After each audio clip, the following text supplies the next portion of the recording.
Hello, hello, hello. Salutations. Again, this is me, Toasty, of the Mental Threads podcast. This is another episode at 113. I'm here with Miss Christina Slaughter right here. Good evening. Hey. I assume Christina Slaughter, like you're not have no relation to Sergeant Slaughter or the wrestler from the 80s? None of that? You kind of dating me. I don't know who that is. Don't know who that is? Okay, no, that's fine. It's no problem. It's no problem. We're going to get into more detail on a lot of your interests and everything. But from my understanding, I know you say that you were a Delta in college, correct? Yes, I went to Indiana University in Bloomington, Indiana, and I pledged in the spring of 2016.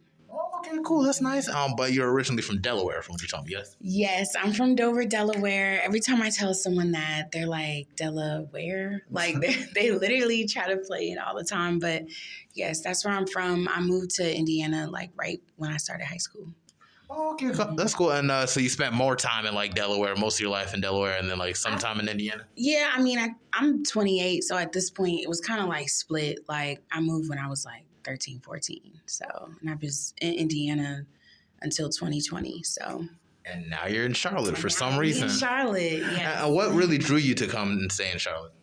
So I work for Bank of America, and they're headquartered here in Charlotte. So I used to be a banker, like working in the branch, and then I was working on my master's in business at the same time. So once I graduated in 2019, I ended up getting a role at corporate. And then it was right when the pandemic started. So it was in like March that I got the role, but I still decided to make the move and come to Charlotte and just kind of experience something new. Okay, that's fine. And in regards to experiences, because now that's Delaware, Indiana, and now Charlotte, North Carolina. So that's 3 different states and everything, and 3 completely different cities. Yeah. Like, would you say the experience here in Charlotte is pretty much positive? Positive, yes. I wouldn't say anything sticks out as like mad negative, but I think it was a transition like anything else. I moved out here by myself. Like, I don't have any kids. Okay. Or like a relationship or anything like that. So it was like I came out here fresh, looking to build like, new communities, like get out more, start my makeup business, like just kind of like grow more into who I am, because I was in a different space back then and I needed something new. So, it's been good for me so far. I feel like because the pandemic started, everybody always tells me that I just missed it when it comes to Charlotte. Because I know like what was the sports thing that was here in 2019? I don't know about 2019, but I do know that in 2015, the Panthers was going crazy, like in the Super Bowl. Well, not in the Super Bowl. I mean, they're good for the season, but then the Super Bowl, yeah. Yes, I think it's CIAA. Oh, yeah, CIAA. That's that was and the All-Star thing was here as well. So, like, everybody was telling me, like, in terms of, like, Charlotte just starting to blow up and everything. Like, I just missed it because the pandemic, like, shut all that down. Mm-hmm. So... I think things might change pretty soon and whatnot. I mean, it's just like, I don't know. I feel like we got all like the tools in order to blow up. There's a lot of creative people here. You see me with the whole podcast thing. I've interviewed other artists here from Charlotte and just stuff of that nature. I feel like North Carolina and Charlotte as a whole could really like be something at the end of the decade. But once again, I speak about this all the time. It's really just a matter of us really coming together to really make something work. Yeah. Yeah. But I do feel like outside, I guess now inside, looking in, being in Charlotte now, just seeing like from a business perspective and from like even real estate, when you look at like the market, like the stuff that's shooting up around here, like I know there's so much stuff going on in terms of the world, but it's a lot going on in Charlotte. Like I really, to your point, I can see it really just continuing to grow. Oh, yeah, no, surely and everything. For me, I probably won't be able to see it too long because I'm trying to relocate to Washington, D.C. pretty soon. Yeah, I'm trying to go to Howard University for grad school and everything. And then so you pretty much have experience with grad school and like business and field and everything back in Indianapolis, correct? Mm-hmm. Yeah, so personally, I was working in the bank at the same time I was getting my MBA. So I did an online program for 2 years. So it was probably a little bit different experience than maybe somebody who went to like a traditional brick and mortar type school like you're trying to do.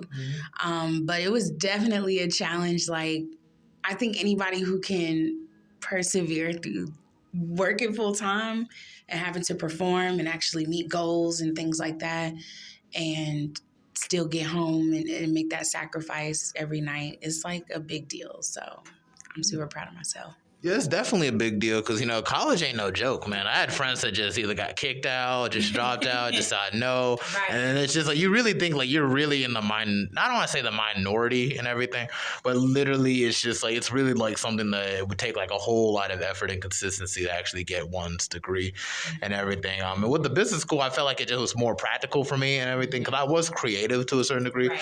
but a lot in terms of just really what came in terms of like noticing patterns and everything and just like trying to focus on build wealth for my family and my community. I feel like it just seemed like something that was like needed as compared to like other things. Like I'm more in the marketing kind of like lane in regards to business, but you're more in like the banking and accounting side.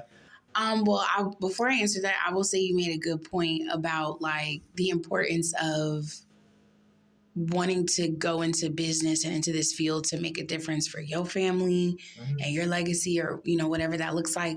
That's huge for me. Like, I don't have a big family. Like, my mom and my sister and my nephew, they're everything. My dad, rest his soul. I miss him so much, and like I go so hard for them, for him. And so it's like, to your point, I was like, I gotta go get this degree. Like, I have to be able to take, just to be able to at least have a seat at any table and be able to go from there. So being at Bank of America, it was interesting because there was no Bank of Americas at all in Indianapolis until 2018. That's when I joined the bank. So it was brand new. We only had one branch and then two, and then they probably only have like 5 or 6 now compared to, Charlotte, they everywhere. Yeah. So it's really interesting because, excuse me. It's all right. It's oh, okay, no, it's fine. No, it's fine. Trust me. It's more authentic that way. But yeah, so it was interesting being out there. I was like killing it out there in terms of like my performance. Like I was winning awards and like, That's good. Right. It was pretty dope. But as a Black woman doing it too.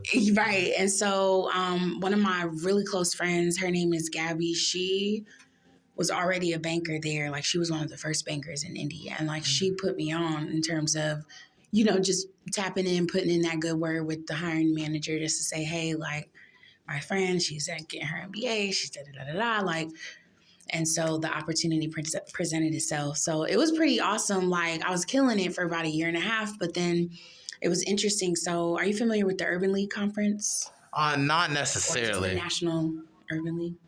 No, but if you're free to go into detail about it. Well, I can't say that I'm a subject matter expert, but I will say that they're an organization that's been around for years, like since our parents, were younger as well. Like, and I'm, a lot of what their organization is probably focused on is, minorities and providing opportunities in different ways. So one of the things they used to do, I don't know if it's come back around yet since the pandemic, was host conferences in different cities every year.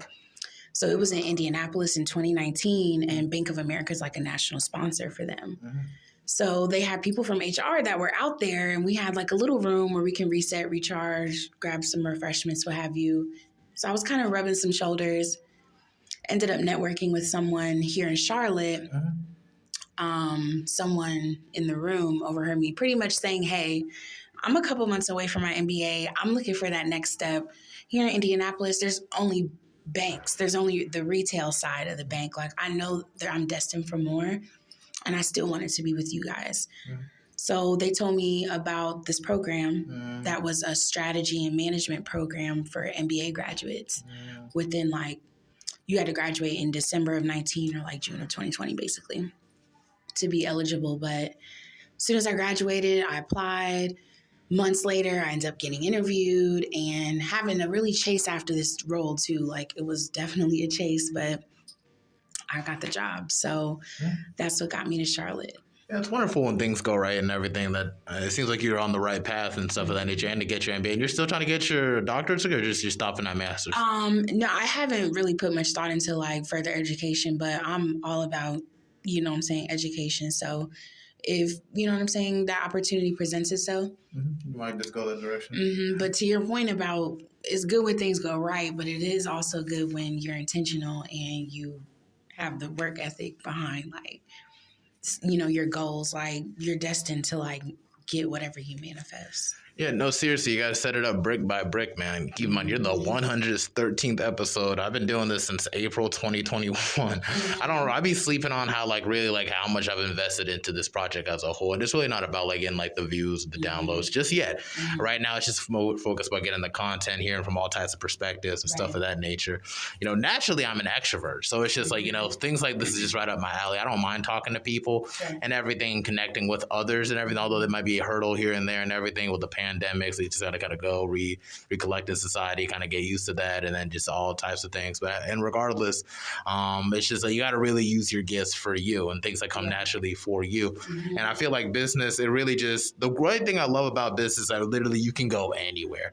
Like, for instance, I work like at a healthcare, like I work at Novant Health, like currently right now. Like I was originally working at a home care agency, but then they weren't messing with me. No one out, they weren't messing with me. They were just doing some things. So it was weird. But now it's just like when I applied for all sorts of jobs, because it'd be hard sometimes to find a job in business for sure, like a job that you want to actually stay and growing. I applied as a marketing coordinator for Presbyterian Novant Health. I just see like where it will take me, but then it's just like they say, you know, hey, why not just be a care associate and whatnot? Just come in as a care associate and then just stay here for a while, and then we'll bump you up to like marketing coordinator and everything. So it's just like, you know, once you're really like on your path, it actually said like good seeds out there, like for it to grow and everything. Yeah, you can really get the fruits out of your labor. Also, I'm all about planting seeds. Like, you know, every time you speak, you say something that I've either said to myself or that's helped me along the way. So I'm all about that. Yeah, no, for real. But also, even being family oriented, also, you know, like I'm Liberian and everything, so it's just West African, and like I'm trying to create opportunities for my people here in like America, also, and like that's why I feel like this is the best way I can go, because if I can actually learn, it's always so systematic. So really looking at the patterns of like how to grow a business, how to like really get the insurance for your business, actually trying to really build equity and stuff of that nature, really making a profit through a system of like getting people to work under you, and then also really building brand awareness. Also, things like that intrigue me as a whole. I don't know why. It just seems like something that's just like, oh wow, that's how they did it. Because like the psychology behind like what drives people to do things. I used to when I was in undergrad, my degree was merchandising, so pretty much the business side of the retail industry. And that's the one area that I loved about it, was like the psychology, understanding like what drives people to make buying decisions, like what drives people, like how do people make a sale, like things like that. Like right out of college, I went into real estate because to me it was right in line with my degree. It was like just selling a product at the end of the day. And so it was pretty cool. Yeah, like property and everything of that nature. Like you mostly sell houses or just all types of? No, so I worked for a home builder. So I pretty much like I worked in like, you know, when you drive into a community and there's like model homes, I worked out of those communities, like 3 different ones at like different price points. And so every weekend I kind of rotated, and at that point I was selling dirt. You know, I was going to the home sites with people and, you know, going through the different selections and interior options and building that home virtually with them, building it to a certain price, and then trying to lead them through our finance system to see if they, you know, would get pre-qualified for that, and then kind of following them. It was like a 3 to sometimes 7-8 month, you know, process with them. So that's what I think started my, like I've always been, I think I float between introvert and extrovert. I know you mentioned you were extroverted. Ambivert. I think that's what the term is. What is it? Ambivert. Thank you. So yeah, for me, it's like I really do thrive like in my space alone, but I also, you know, when I do come into any situation, any room or opportunity, like I do maximize that experience, or I try to. And so for me, I've learned that one of the things I think you spoke on was like kind of walking in things that are innate within us. Like, and for me, like my soft skills are out of this world. And those are some of the things to me you cannot teach. And so it's like, I mean, you can, but it won't be executed as well. But for me, it's like when I was selling these homes, I learned that I loved all the parts of the process, but the piece I loved the most was like building that relationship with people, giving people an experience, representing a brand, being knowledgeable and confident, speaking well, carrying well, presenting well. So all of those skills I developed young because I was 22. So it was like, unfortunately, I wasn't, the biggest seller, right? Like my market, I didn't have my community of people my age weren't buying homes. So it was a higher climb for me. And also my dad passed away during that time. So I kind of lost my flow. That's all right. But either way, yeah. So it was one of those things where it's like I went into banking after that, and it's like that was the same sentiments I had. I performed as well as I did. I felt like not only because I had the knowledge and everything, because of the kind of person that I was. So that's something that even now being in corporate, I'm trying to still leverage because I'm going from being face to face with clients, building that experience with the bank to excuse me, head down project work for 3 to 6 months at a time. It was the biggest challenge professionally I've had. You know what I'm saying? Oh yeah, man. It's just like the nature of whatever jobs you get in business is always going to change. Like there's the people side of it where you can talk to people all the time. There's the other side where it's more digital where you're just focused on making the posters and everything, the logo and the graphic side of it. And there's the other parts where you have to strategize inside the conference rooms and stuff of that nature, stuff of that nature. And it's just like, I feel like the best place for me in terms of business, I would love to do real estate. I've even got in contact with one woman in terms of getting my real estate license. Now it's like I actually got a job where I could be able to fund that if I wanted to. I need to get in contact with her again. But it's just like, just beyond that, it's really just, I'm more of like a creative side of it too. Like, it's just I have more of a creative stance in regards to things like that. It's just like I'm cool in terms of just like strategizing, trying to find ways to organize, find better ways, easier ways to really connect, like, with like either clients or just whatever we got to get situated with. Like at the home care agency I was working with, although I was there for a very short time, it was a Black home care agency, and they're just trying to figure out how to get more clients and seek more PCAs or CNAs. So it's like I would develop because like Microsoft Excel, not even the biggest strength is Microsoft Excel, but I use Microsoft Excel to develop the client list and the patient list, no, the client list and the mailing list. So it's like anybody that might be eligible to be referred for a CNA or PCA, or people who would just have who are our clients or were clients in the past and everything. We kind of keep their information. I've figured out a way to like organize that from a hard copy to like the soft side of like the Microsoft Excel form. And it's just like, I didn't like, well, I really just did that. Really, just in my spare time. But just not even that. I also set up like Google Forms and everything to see if like, because we live in a digital age, so it's like, we could actually send a link and then people can just fill out all the information that they want to fill and everything. And then we can like pretty much do the whole DNRs or whatever, other forms. We can get that situated with the Social Security and all that. We can just do that over the phone, but everything else, they can do it at their own time. So it's just like really like just in the small time that I was there for and everything, like it was just like I always try to shoot to like really uplift the business and stuff of that nature. So it just kind of comes naturally to me on that end and stuff of that nature. Would you say like everything in regards to like banking, so they just kind of came natural to you, or they just like yeah? No, I wouldn't say it came natural. I just worked at it. Like working as a banker, like it's natural for me to be a caring person, to be like someone who's well dressed, well spoken, knowledgeable, confident. So all of those things played well into performing well in the bank. So I wouldn't say it came naturally. And I highlighted earlier kind of how I even got into the program already. So it's like everything was very calculated, and I just like worked towards it, and I just kept knocking down, goals. So it's like once I got out of the program, because it was a 2-year program, so I was on one team for excuse me, for a year, and then on another team for a year.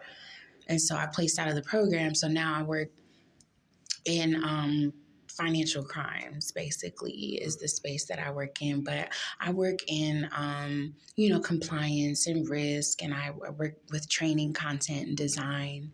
So it's pretty interesting. And I told you earlier, I'm working on a project right now, which is a podcast as well. Oh, yeah. Yeah, so it's pretty cool. I feel like I get paid to think at this point. Like I work in strategy. So it's cool that I'm able to have the flexibility to, from, the music to the opening, everything. Like I'm able to create and just have that space to do so, and then just go through the different channels I need to get those approvals. But it should be pretty cool. I'm just now trying to stand it up, but we'll see. We're kind of in the pilot phase right now, so I'm starting to get into it. It'll be interesting. Yeah, sure. I think you can get that situated. Really, podcast is really just a matter of it just depends. The format kind of reflects on you how you want it to be. Once you can really get it stride. I know the beginning episodes, I was really just me talking, really just speaking about just other things. But then I realized, there's not a whole lot you can do with just me talking and everything, just for myself. So it's like I started uploading episodes. That was really just originally a project for another class, but it was just like I had to interview my grandfather and everything. I uploaded that. I'm like, this actually sounds sounds right. So it's like from then on, I was just like interviewing other people face to face and hearing their perspectives on things, whether it be like dating, social matters, things that are going on in the day and age, just whatever they're interested in, whether there are other artists, because I do music too, or it was just like other things of that nature, just other people from different countries, different walks of life, war veterans, things like that nature. Everybody has a perspective, and I'm always intrigued by like just the way that they think or where they come from, so it's just like my podcast is very people focused at this stage. Really not so much for just like, look at us talking, or look, I got this person talking. It's really just a matter of just like, okay, this whole person has a perspective, maybe somebody else might relate to this and stuff of that nature. You know what I'm saying? Like there's a lot of people that come from out of Charlotte and everything and just like kind of locked down here in Charlotte. I feel like there's more people from out of Charlotte than the people who actually grew up now. I feel that way too. Yeah. And I feel like that's amazing that it's like y'all can actually find solstice here. For me, I just grew up here my whole life, so nothing's really new here. Everything, y'all kind of want to move out now. But it's just, I feel like that's everybody. Everyone wants to leave their hometown. And it's just like, for you to go from transition from a place like Delaware where people, where's that? To like where Indiana, where it's like, they still be like, where's that? I've been to Delaware. I think I drove by there when I was working in Virginia for a little bit. Like we had to work. And because you want to be in DC, it's right there. Yeah, sure. It's really not too far. It's kind of like... It's close to everything. It's close to Philly. It's close to Jersey. It's close to Baltimore. It's really just like in the middle. It's right there. It's right. It's on the, on the ocean. Yeah, I got a friend in Connecticut and everything. He's from Connecticut. Always like when I say I'm from Delaware, they be like, "Is that like up? Like, is that like Vermont? Is that like Connecticut? Like, it's not all the way up there." But it's just like like at the same token, it's just like we're all trying to bring more eyes to like our hometowns and everything of that nature. Like the people don't really have a feel of like what Delaware is. I kind of drove by there like a little bit. It's like, oh yeah, it's just like any other place. I mean, it's like. Obviously, I'm biased because it's home, but to me, it's when I think of Delaware, or when I think of like my childhood, I think of like, it does have that small town feel. It's not like I'm from the capital, but it's not like we have like a downtown with like tall buildings or anything, but to me, it's like I think of like kicking back and crabs and stuff with my family. Like I think of going to the beach and the boardwalk. Like I think of no sales tax. You know what I'm saying? Like Delaware, cool for me. No, don't have sales. I be forgetting. Exactly. That's why a lot of businesses they open. They do their thing in Delaware and things like that. Bank of America does a lot of business in Delaware. Like I'm sure it's a whole thing. It's amazing. I know when I went there. I know there's a lot of like businesses around here, like a little like homegrown businesses and stuff. Like there'll be places where they got like army type things, like army. And I'm like, wow, who would invest in a place like this? Like they must have to get income every day. That's how we ended up there. My dad was in the Air Force, and he ended up at the Air Force base in Dover. And that's where I was born. Okay, cool. That's amazing. Could you describe anything else about Delaware and everything in regards to like what it was growing up over there? I mean, like personally for me, I was very like musical growing up. So like I was like on the step team, I was on the dance team, I was in the gospel choir, I was in the regular choir, like I was doing everything. And then I even was cheerleading for a little bit. But when I got to Indiana, like, I didn't want to move. I was like just becoming a teenager, like just getting into my groove with my friend group and all that. Oh my God, I was so sad. I didn't do anything. Like I did nothing. I mean, that's probably why I was such a good student, because I didn't get into trouble. I wasn't hanging out with boys. I wasn't doing nothing, right? I had started getting my couple little friends, and we was just always at home. I'm a big Beyonce fan, so yeah. So back then, Beyonce was heavy, like on releasing DVDs and concert footage. Like, so that's all we did was kick back. Whatever happened, Beyonce don't talk to nobody now. Like, She don't talk to us no more. You know why? I feel like the internet has just ruined, like Beyonce's always been a private person, and just the simple fact that the internet can be such a negative space, it's like she's only gonna give what she feel like giving when she feel like it. But I feel like that's the best way. That's the best way too. Because she's 41 now. Like, she's a grown woman. Shit to talk about now. Right. She can do whatever she wants. Beyonce is 41, which is like, it's like she's weird. grown. Like, even for me, I feel like I'm sure anybody who's in the Beehive can agree with me on this, but like, I feel like we've grown up with her. You know what I'm saying? At least personally, like, I've grown up with her. Like, you know, even though I was too young to be singing half the stuff I was singing. Everybody. We got Petey Pablo talk about Freak a Leak in North Carolina. Right, We didn't care. Exactly. So, but for me, it's like, I love, like, she's the reason why I love to sing. Like, because it's just like, all I did was sing songs. And it's my dad. I always say this. One day he picked me up from school, and I don't remember what grade I was in, but Beyonce has a song with Luther called The Closer I Get to You. I'm having a brain fart. That's crazy. That's all right, nothing wrong with it. But anyway, so there's a song they have together, and my dad picked me up from school, and he's like, you got to hear this, because Luther was his favorite singer. Well, Luther Vandross? Yes. So he picked me up, and he's like, you got to hear this. And he's like, Beyonce's on it. At this point, she was like still in Destiny's Child and stuff.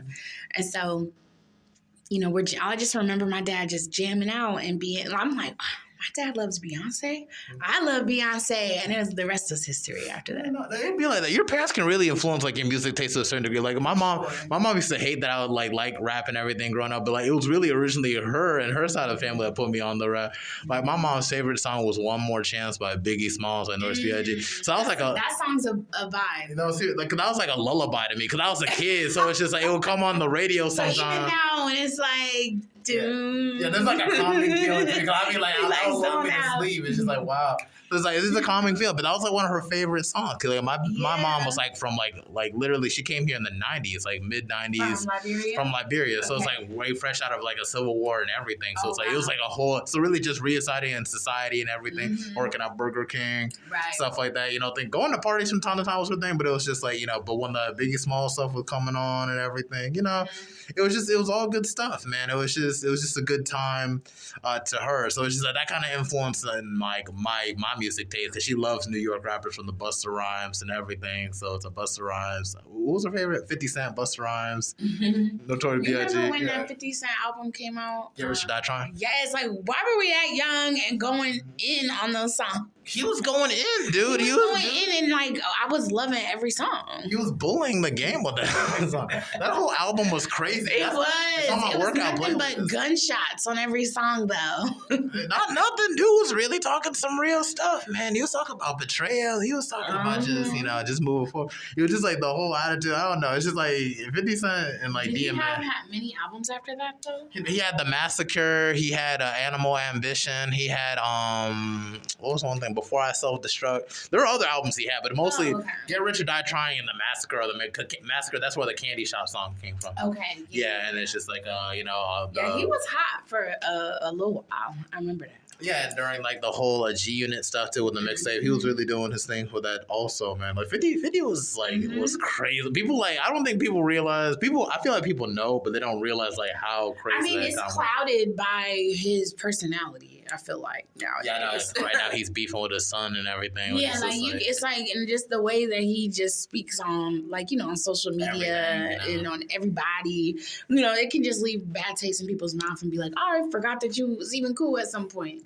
But my dad, he used to be a DJ. So to your point about how like your parents, they songs and the stuff they love, like he was a old school like R&B soul guy. So I'm a big old school person. So it's like probably in the 90s with like Joe and Mariah Carey, and then even like the 80s for me too. What about like earlier than that? I know like got Earth, Wind and Fire, and just I know Luther's one of them people. Like who's another person? I mean, some of his faves like Whispers.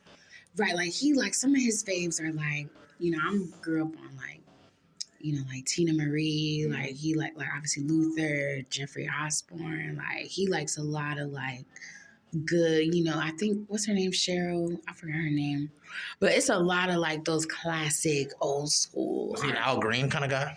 I mean, there was a couple jams he would play, but like I said, it's some songs even to this day, like even since he's passed, that like I'll hear and it's like that's him, that's my dad. Like, I can't think of even an example right now, but we used to jam. Yeah, man. Like, yeah, your parents could really, like, your family members. God bless your father's heart and everything. I know. Like, how long has it been? Like a couple years. 5. 5 years. Okay, that sounds around the same time I lost one of my grandmothers, and and just early this year I just lost my grandfather and everything. And no, thank you. It'd be like losing family members. That's a crazy situation because even my grandfather, like he knew me before, like I knew myself, Right. which is crazy. And then it's just like now it's just like you have to move forward. Now you got to talk to them through the dirt and everything. It's a process. It's really a process to get through grief and loss, but like a lot of that can motivate you too. Sure. Like I know I want to motivate so hard because I'm like the first grandson. So it's like I'm the first and there's like a bunch, like 13, 14 maybe and counting, So it's just like, like it's not about like, oh, I screw up like everybody else. I just feel like I need to really set that energy and that trajectory. It's like, okay, this is the right way of living. This is what we got to do. You got to work hard, keep your record clean, stay out of trouble, which I try to do is hard, which is tough. In Charlotte, you grow up in East Charlotte, there's going to be some things that's going to bring up. There's going to be people that's going to take you out of character. There's going to be people that it's just going to take you on the wrong path. So it's like, for me to actually try to overcome all that and just try to set up as best an example as I can, which is tough, especially for Black men in America. It's always tough, bro. But it's just like, at the same token and still trying to get my education, still trying to move forward and build something for my family and everything. It's all really a process and everything, a day-to-day process. Everything's a process for sure. I'm like I said earlier, my mom, like, I grind a lot for her to put her in a position to win. Like, she actually started her first day of work today, so clap for her. She's here in Charlotte now. I moved her out here this year, and, it's been a challenge getting on her feet. Like, this job market is crazy, but she persevered, and she has a bomb job, and she's running things. So I'm super proud of her. And my sister, she's still in Delaware, and she has a son, my nephew, who's everything. So I try to go see them as often as I can. Excuse me. But for now, I'm just focused on, like I said, getting my mom where she need to be, focused on growing my makeup brand and my business, and staying focused professionally, you know what I mean, in terms of Bank of America, and just like living life a little bit more.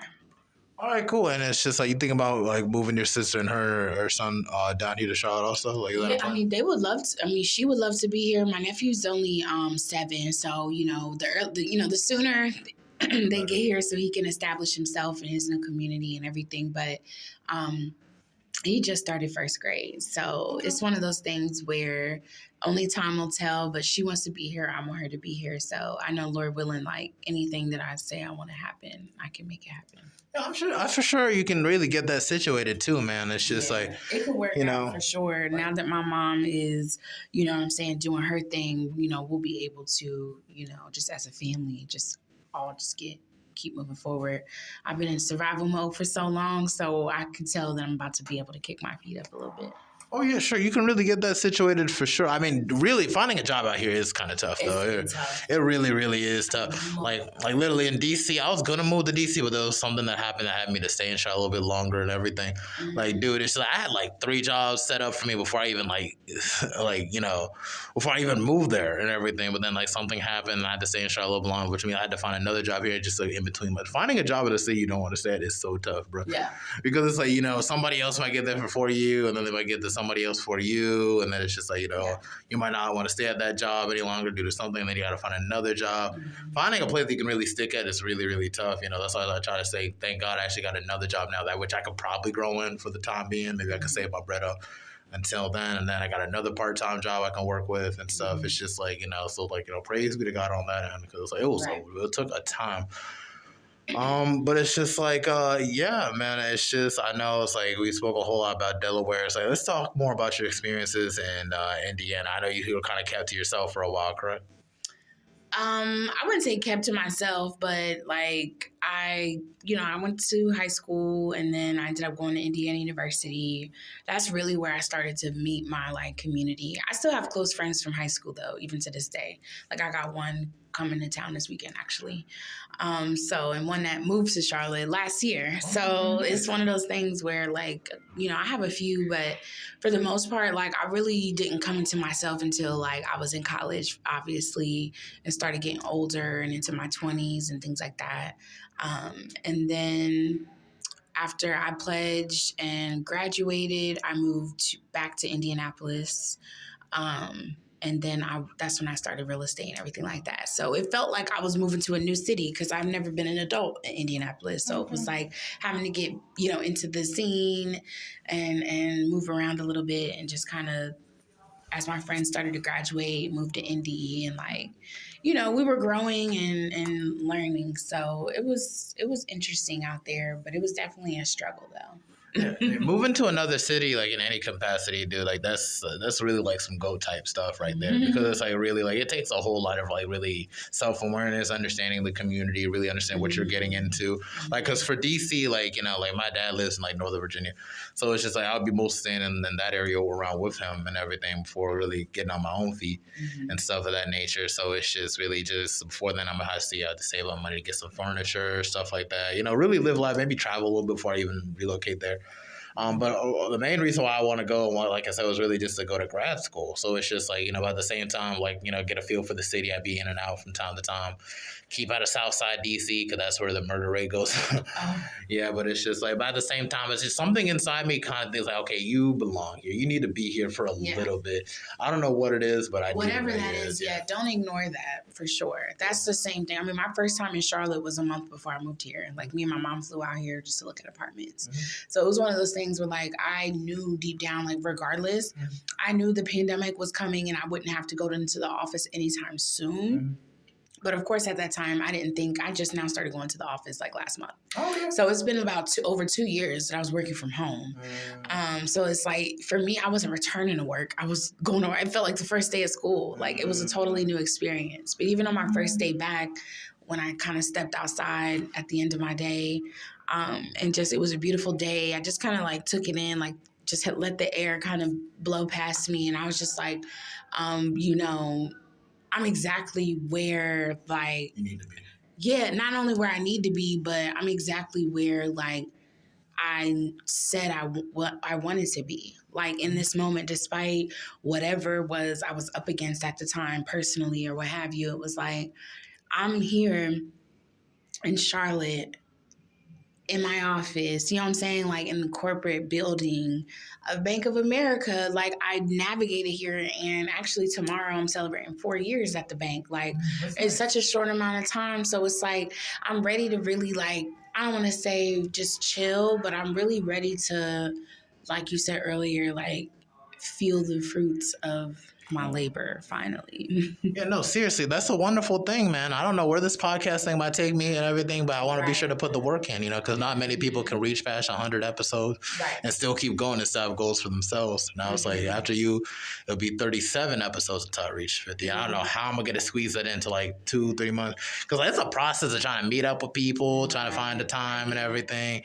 And then maybe they might cancel, maybe they might not. You show up to the place, then they still don't come. And be like, hey, what's up? And then like, they still don't come. Like, dang, could have went home and everything and could have scheduled another one. And then you had to ask like several times throughout the day if I knew people, like, hey, you want to be on my podcast? Hey, you want to be on my podcast? Hey, you want to be on my podcast? Hey, you want to be, it's like, it's a daily thing. But it's just like, it's really just, it's just the businessman in me. Like once I see an investment to make on something and I'm making an investment, I just kind of keep it going. I just can't wait till I reach 150 so I can just chill and just be like, finally, now I can rest. But by then I might be in a completely different space too. So it's like, that's a cool thing. Time will tell. Yeah, this really carried me through a very, very tough year, dude. Like I swear, man, I had to go through what was that? That's people screaming. That's okay. It's just all that thing. Oh, okay. So I don't really mind it. I don't think people are gonna like sweat that too much and everything. Okay. But I know from understanding, like on your podcast, do you have any certain podcast goals or like a format that you're trying to set up for your podcast? You want to just add videos from the beginning, or you just want to do strictly audio? It's just gonna be strictly. Actually, I think it's gonna be like some content like on like a PowerPoint slide type format, and it's going to be, audio over it.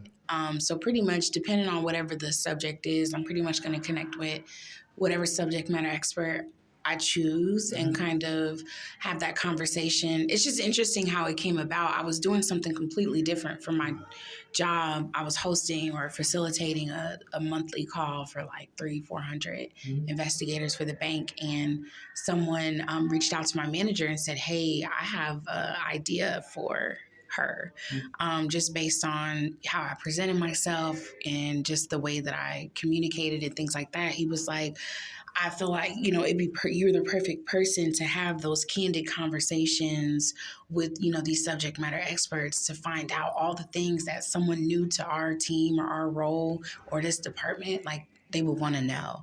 And I feel like you're the perfect person to figure, kind of flesh this out and take this on. And I just kind of ran with it. So we'll see how it goes. I'm pretty excited about it. Yeah, sure. All the things we got to keep in mind is like consistency is pretty much key to all success and whatever you want to do and everything. And really just doing the due diligence to find time and space to really just, really build and invest in yourself. If you need anybody to help you with the logo or anything, somebody know, that's okay. If you need anybody to help you with the logo, I can definitely get you situated with that. I do logos and everything and album covers for some of my friends when they want to drop projects and stuff of that nature. So it's like, it's really nothing new to me and everything. And consider how things are really going to change a lot quicker for me now and everything. I got like 2 jobs now. I'm trying to see if I can look for a third one and everything. But it's like, workaholic. I don't know. I want to say I want to do this and I want to add extra stuff into it. But it's just like, I think it's very, very possible. I would say listen to other podcasts too. It really got to get a hint of how they format it and how they talk and how they discuss and everything.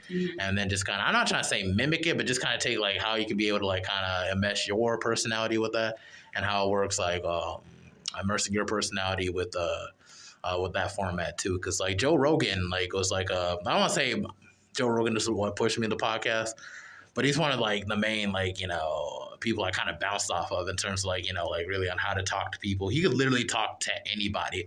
Like politicians, rappers, like, other people that know things about like who did crime or whatever, something like that, You have to have a certain charismatic energy to really just connect with just all sorts of people.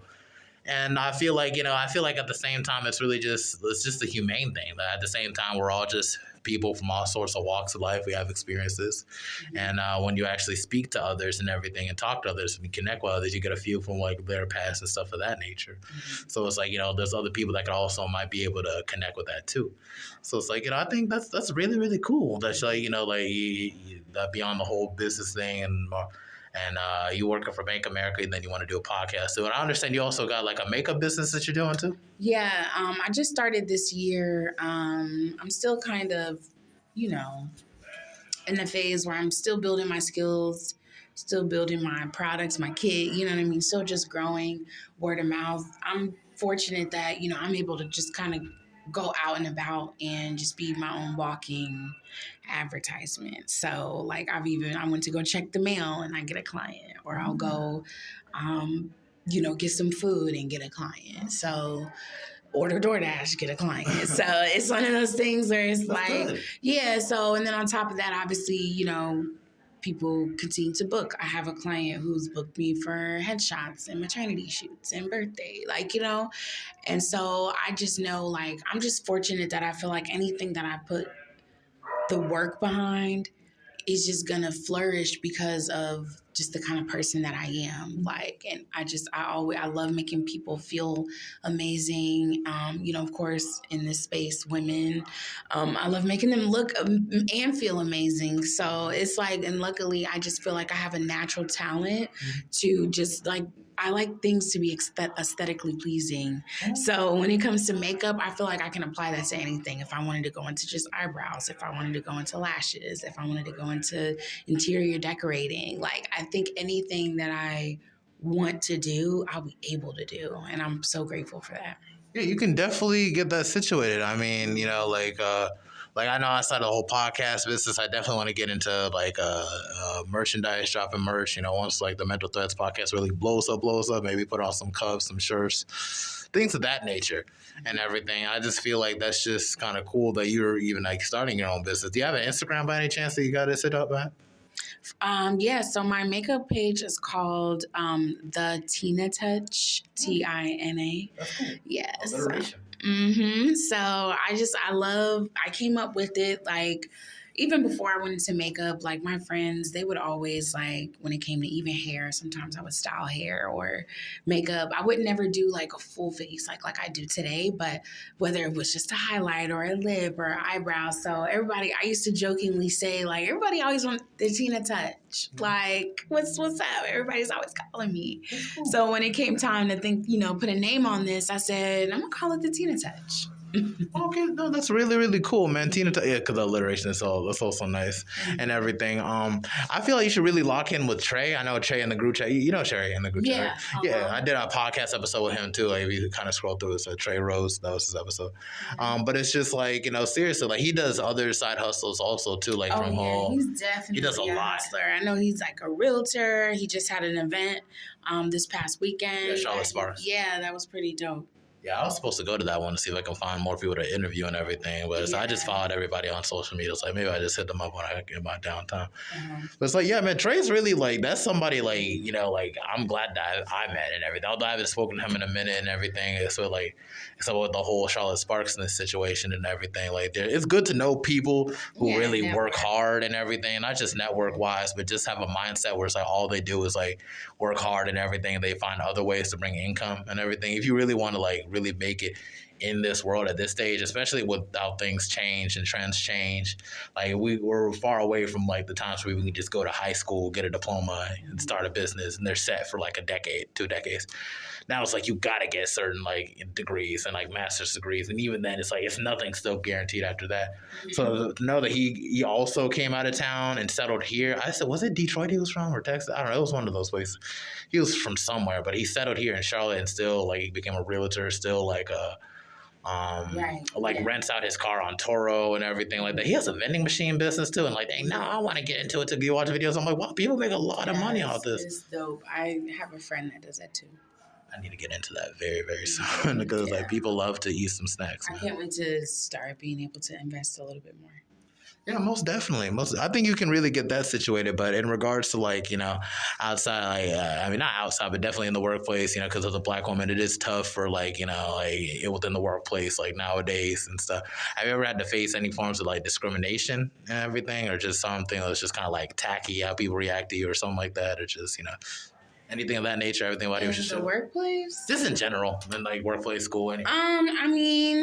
I'm sure as a Black woman, there's a lot of biases that people have or discriminating things. I can't say that I've really faced anything like any situation like bold enough to like really be in my face. Okay. So I don't know. I feel fortunate that I work for a company that's really good. So, even today I had a conversation, one-on-one, with an executive who's a Black woman.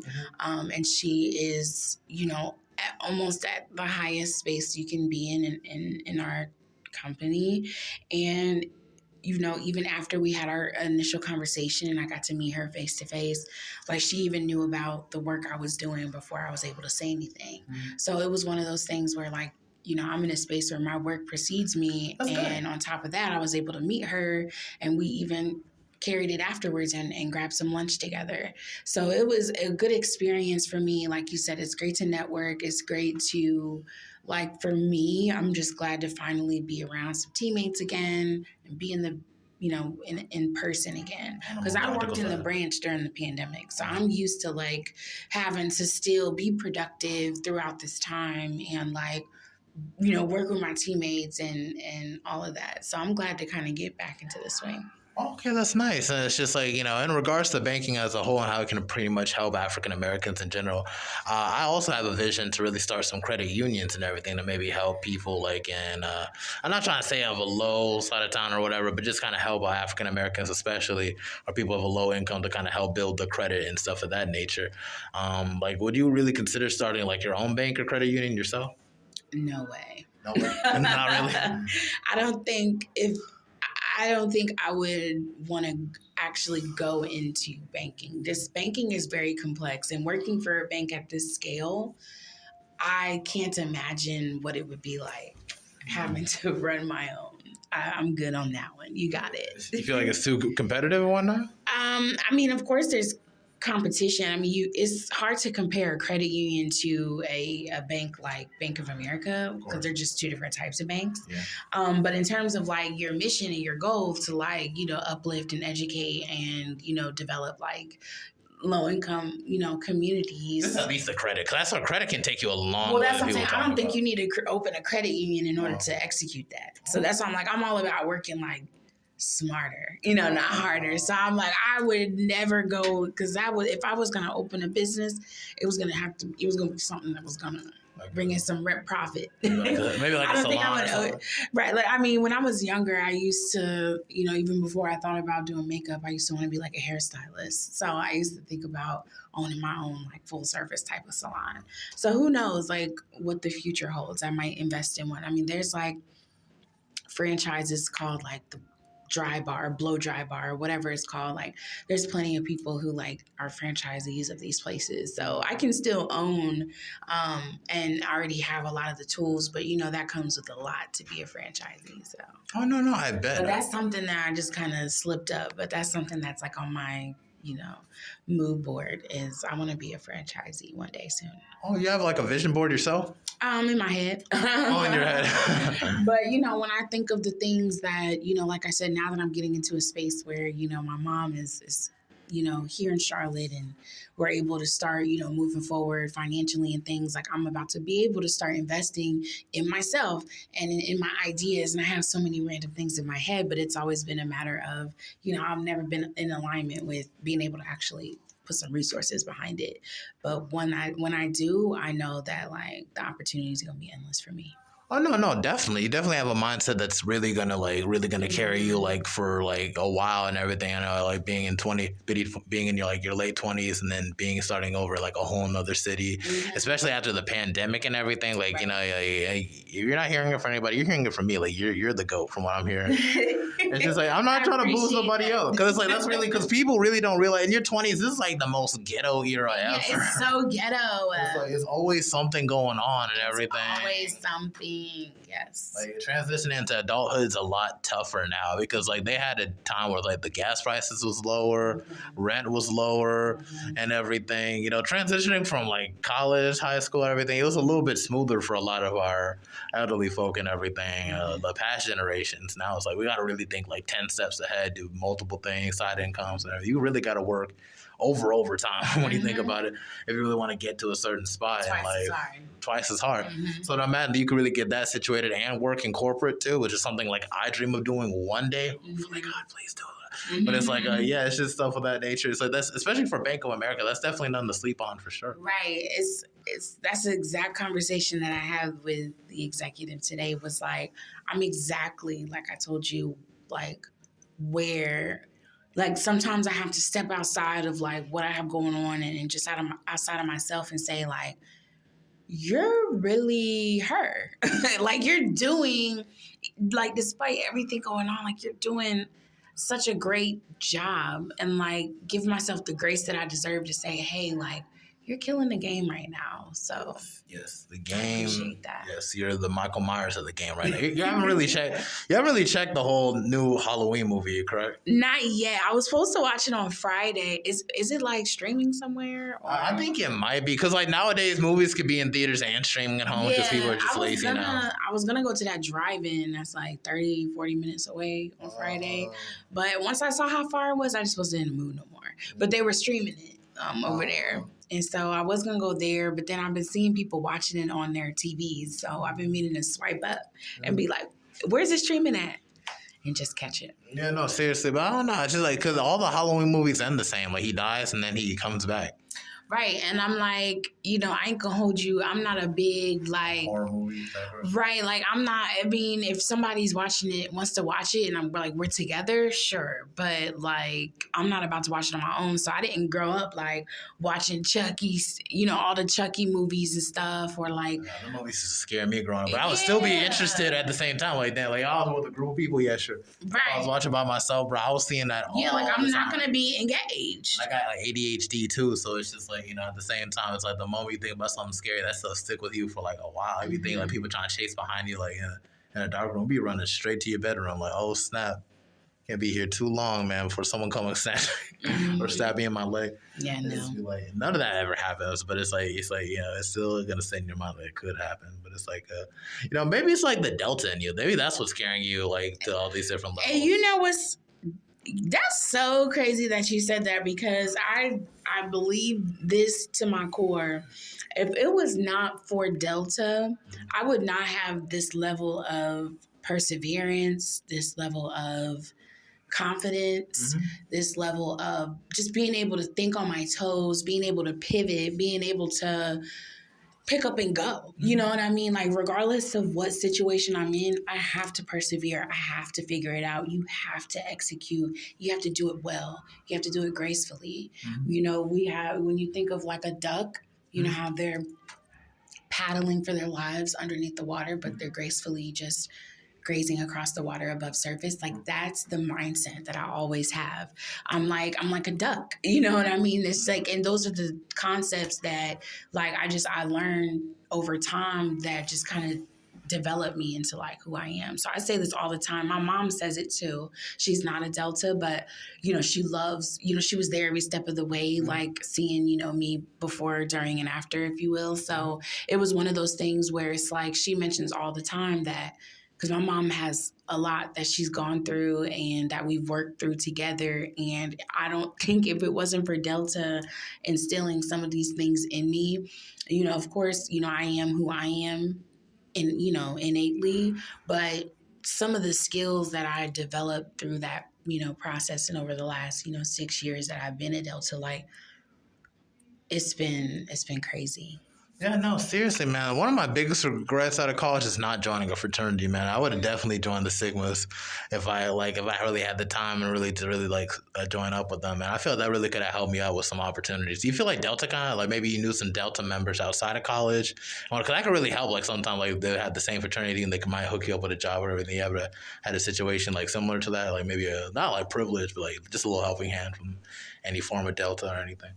I think naturally having a network, being in any type of exclusive network is, just going to be beneficial to you in any capacity. Like I've been in situations where I've had, sorority sisters that needed somewhere to stay or, I've needed some professional advice or I needed anything. Like when you think like when it comes down to it, like as Deltas, like we literally like we stick together. So even coming to Charlotte, like one of the first like group chats I was in like the one we're in is it was Deltas out here. Nice. And so it's like there's a Delta who does like a double Dutch workout event a couple times a month. Like, so, like they're focused, on just health and wellness and education and, all of these things like that we believe in. So it's like those things still carry on even after college. So to your point, it's never too late, especially if you are, making the right network and connections and, actually doing the work in your community and doing your research. Like it's still possible. But yeah, I wouldn't say it gives you the upper hand, but depending on how you navigate in any network, it'll, you'll get where you're trying to go. Oh yeah, no, seriously, that sounds very cool and everything. So like, let me get this straight. So it's just like, so if I were to be going to grad school, and if I were to go, I am gonna go to grad school one day, and if I were to like join the Sigmas and everything, it wouldn't be like corny or nothing. I know like I asked somebody else, but it's just like I don't really know like really like the basics and got stuff fraternity. Well, I will say that fraternities and sororities, they are there are organizations that you should just do your research on and be discreet about. I think that's the only difference is sometimes people share too much or speak too much on things that they don't know necessarily, when, really they just need to make that network connection with someone in that organization and then build that connection with them. And then they'll be able to find out like all that they need to know. So I think the first step is just understanding that, do your research, understand that discretion is key, and make those connections, build those relationships, and then the opportunities could be endless for you. Oh yeah, no, that's very, very wise words from Miss Slaughter and everything of that nature. We seem to be getting closer to the hour mark and everything, so we kind of got to wrap this up a little bit and whatnot. But if we were to detour, like, where do you see yourself in like 5 years? Well, that's loaded. I definitely still see myself with Bank of America. It's a really great company, and I'm just doing really well there. So I want to get some tenure there and definitely matriculate a little bit more. So I definitely still see myself within the bank. I see myself in more of a managing position or working, with a team of individuals. I see myself owning a home for the first time. I see myself with all my family here. I see, all of us in good health and flourishing and moving forward, from the, where we've been. Like, it's been a rough few years for a lot of people, but especially for, me and mine. So I'm just looking forward to finally, just like I said, taking a vacation for once. Oh, yeah, Even since getting my MBA and moving to Charlotte and getting this job and all that, I've never celebrated myself, and it's been over 2 years. So I'm like, I have to be on somebody's beach, somebody's resort, something soon. So soon come. Oh yeah, you can really get that established. I've been talking about traveling for a while. I'm trying to get my passport before the end of the year. I'm thinking maybe I can get it for Christmas or something like that. Just something. Because I was really trying to travel for this year, like maybe going to Miami for spring break and everything, or doing something like that. Like I'm still pretty young. I could probably go to Miami for spring break. But it's just like just outside. I want to go to the Bahamas. Go to the beach, Jamaica, St. Croix, whatever. Maybe go to Brazil, maybe Spain. Something like that. Really see the world. I feel like you're only young once and everything. Might as well do everything while you're young instead of like, be like, oh, snap, I really wish I would have done this or that and stuff of that nature. I know like you say you want to go to the beaches and everything. Any other place in particular you'd like to visit? I don't have any specific place. Like, unfortunately, I'm not very savvy with like knowing places, and like I'll see someone go somewhere and I'll screenshot it and then it get lost in the thousands of pictures I have. So I'm like, one day I need to like really sort through things because I'll be seeing some cool stuff. But like I said, I just been kind of in like hustle mode for a while. So I haven't been able to really actualize any of this, but soon I'm about to start maybe look for a travel agent or something. Oh yeah, travel agent. I think Trey is actually a travel agent. Yeah, I'm a big delegator. Like, I would much rather somebody just kind of bring it down. Yeah, show them, just itemize everything and let me make a decision from there and already have it set up. Oh yeah, no, Trey.